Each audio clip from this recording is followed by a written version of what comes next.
Good evening and welcome to the channel's studios here in London with your international news around the world in 5.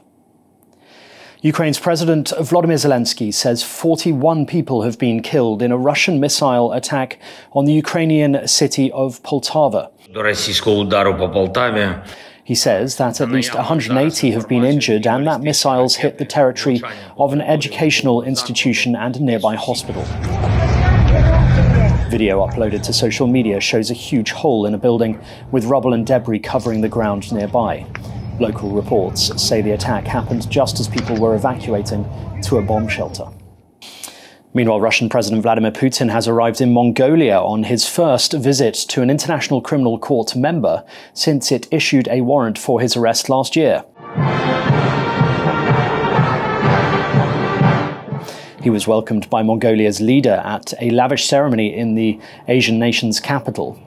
The Russian leader is wanted by the court for the alleged illegal deportation of Ukrainian children. Ahead of his visit, Ukraine had urged Mongolia to arrest Mr. Putin. The court alleged last year that the Russian president was responsible for war crimes, focusing on the unlawful deportation of children from Ukraine to Russia. Moscow has previously denied the allegations and said the warrants were outrageous.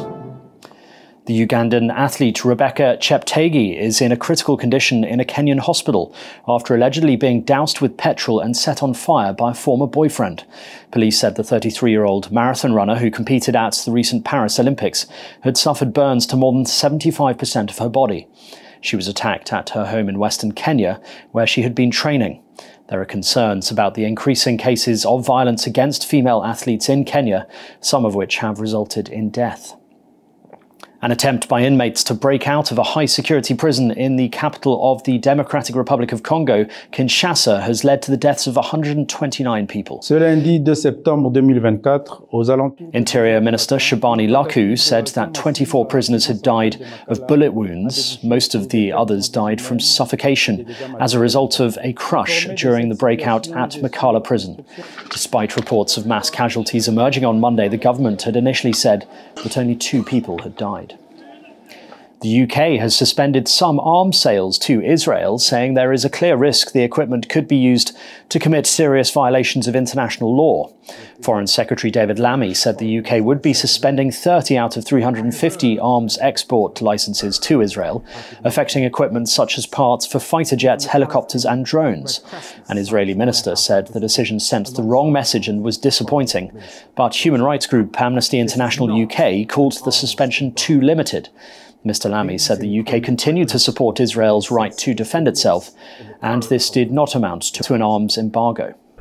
There is no equivalence between Hamas terrorists and Israel's democratic government, or indeed Iran and their partners and proxies. But to license arms exports to Israel, we must assess their compliance with international humanitarian law, notwithstanding the abhorrence of their opponents' tactics and ideology.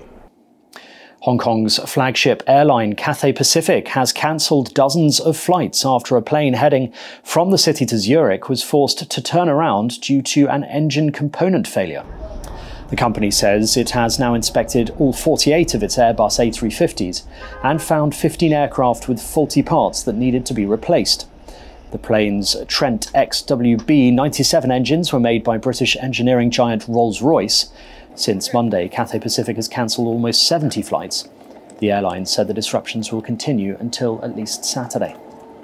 And Pope Francis has landed in the Indonesian capital of Jakarta, kicking off a historic trip to the Asia-Pacific region. Children in traditional dress presented the Pope with a bouquet of local produce as he touched down. He will also travel to Papua New Guinea, Timor-Leste and Singapore as part of a visit which is expected to focus on interreligious harmony.